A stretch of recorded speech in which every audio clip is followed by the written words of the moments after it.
Ako po ay bumuboto ng no. Pinakinggan ko ang mga sponsorship speeches ng ating mga kasamahan.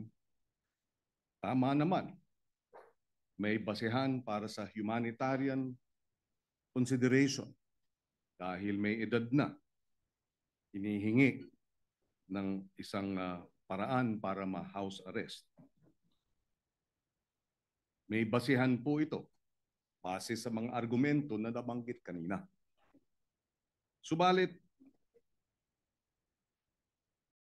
gaya ng nabanggit kanina ng ating majority leader na si Senator Zubiri, sinabi niya magagalit ang mga biktima ng EJK. Libo-libo ang pinatay.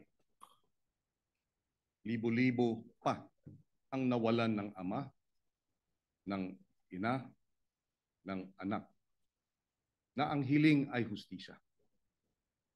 Tama rin na humingi ng hustisya. Saan tayo papanig? Tama, may basehan ang humanitarian consideration. Ngunit may basehan din yung daing at yung dalamhati at yung masasaktan na libo-libo nating mga kababayan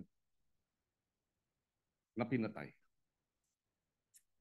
Saan tayo? Humanitarian consideration o sa mga daing ng hinihiling ang hustisya? Bilang chairman ng Committee on Justice and Human Rights, nais ko man pumanig sa isang banda.